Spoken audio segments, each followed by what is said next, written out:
Hi hello नमस्कार आलू बाइगण कखारु सारू आलू बाइगण कखारु सारू मु विशेश्वर आपको स्वागत करुच्ची मो रोसई घर चलतु आज आम बनवा चुना माछर बेसर आउ ता सहित बनवा गोटे बिना मसला तैयारी सन्तुला जोटा कि आप देहपाई बहुत भल तो डेरी नक चलतु देखा आज रेसिपी केमी आम दुईटा आइटम को बनाऊे आत टेस्टी जदि आप बनईकी खाइबे ना तो आप आंगुठी भी चाटिदेवे एते सुंदर रेसिपी आपण मैंने थोड़े बनईकी देखु खाइले आपण टेस्ट निश्चिंत जापर तो चलतु बनइबा चालू चालू संस्था चालू आपण मैंने देखिपे बर्तमान सन्तुला कौन कौन आइटम नहीं भंडा नहीं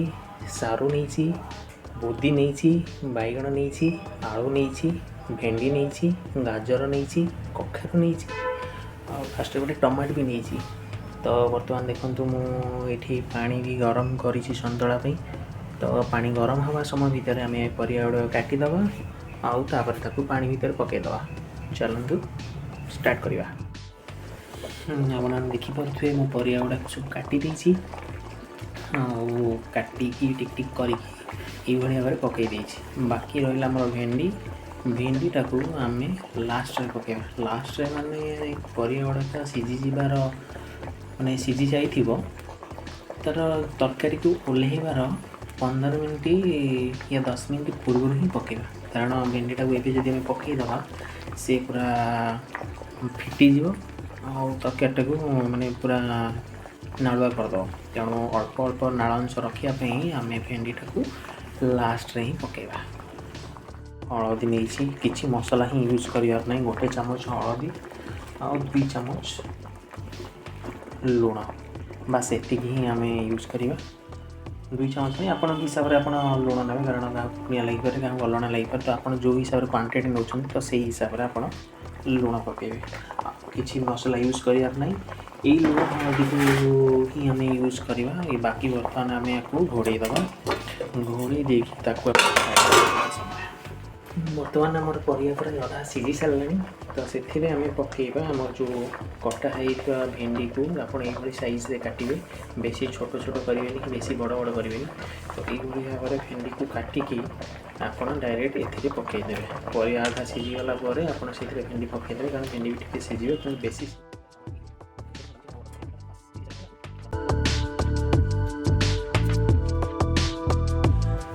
चलतु आम ए बनवा चुना माछ भेंडी बेसर तो फास्ट तो मोर मुख्य जिनस है चुना माछ जोटा कि आपको मार्केट रू आने को पड़ो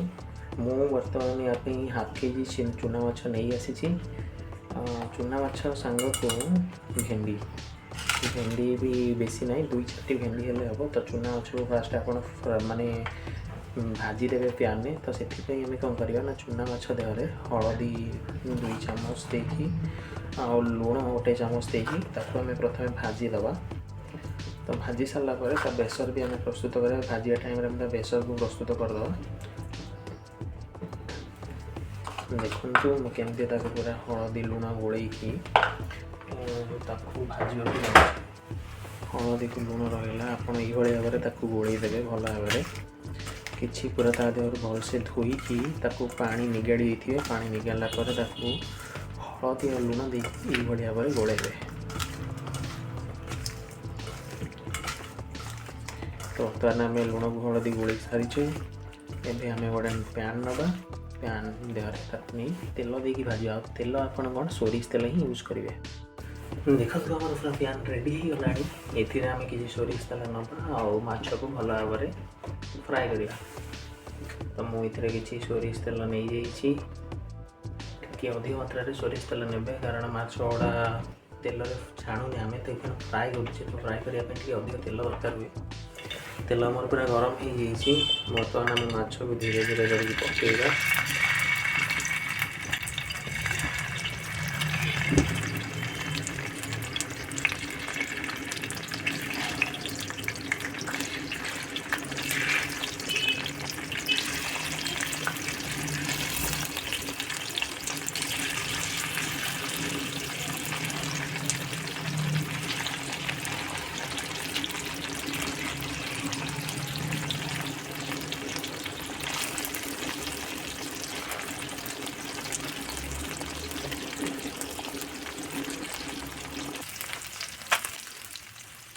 एपटे माछ भजा चली चली था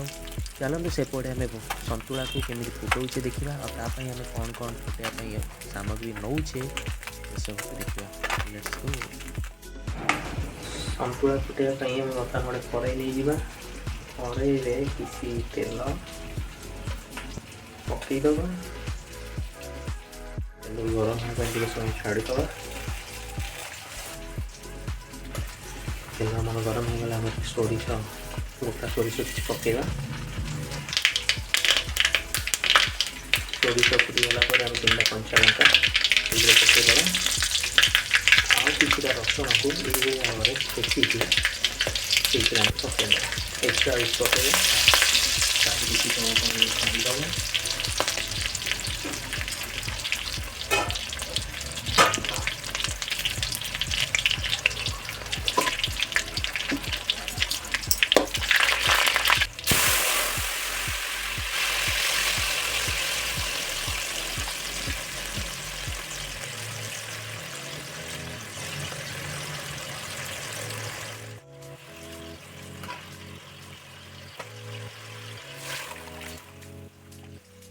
सन्तुला आमर फुटा सरी माने सन्तुला आमर पूरा रेडी हो जाइए। आपड़ चाहिए डिफरेंट परिबा एथरे ऐड करेंगे जमीक कदली ऐड करेंगे खंबा आलू ऐड करेंगे मोर से नाला तेणु ऐड करी आपड़ चाहिए आपको ऐड करेंगे आउ ए गोटे पिंच सुगार पकेबे जो कि तरकारी मीठा मीठा टी लगे पानी चा टोटाल लगभग आपन खाया भी भल लगे किसी मसला पड़ू नथिबारु यह देह बहुत भल स्वाद आम किसी धनिया पत्र भी ऐड करदे आम सन्तुला को रेडी करदे जदि आप सन्तुला आइटम भल लगी निहाती कमेंट माध्यम जनइबे आ निश्चय आप घरे ट्राए करेंगे आशा करुँच आपको निश्चय भल लगे।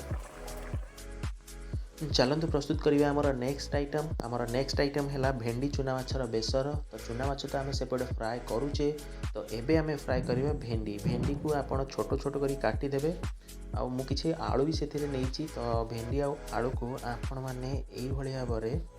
अल्प अल्प तेल देकी फ्राए करें आम कम्प्लीटली फ्राए करदे कम्प्लीटली फ्राए कर सारापर यार प्रोसीजर आम देखा केमी बनाऊे।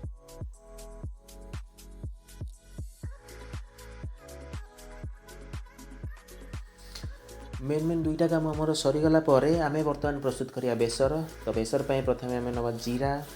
किसी सोरिष गोटा सोरिष आमर रहा सुखिला लंका कंचा लंका आपण हिसाब से राग करने आपने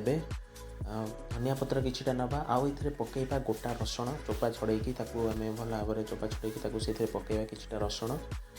आउ बास्ना पाई मु एठी यूज करी गोटे आंब कषिया अदा आप चाहिए नहीं पारे ना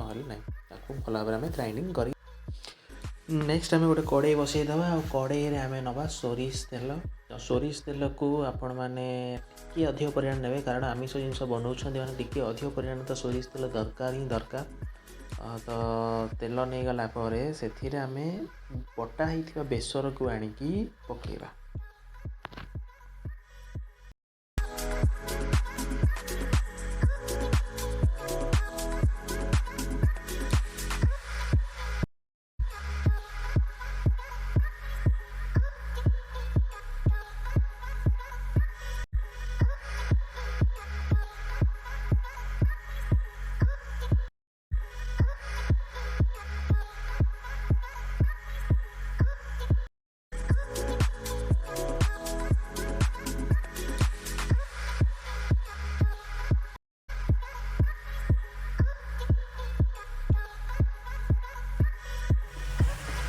किसी लुण हल्दी ऐड करूँगा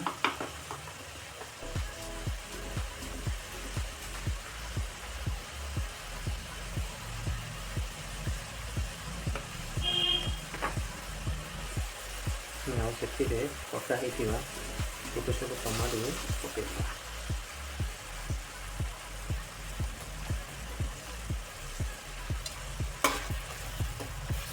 बर्तमान आम सीम करके किसी समय छाड़ीदे आम ए माछ पकईवा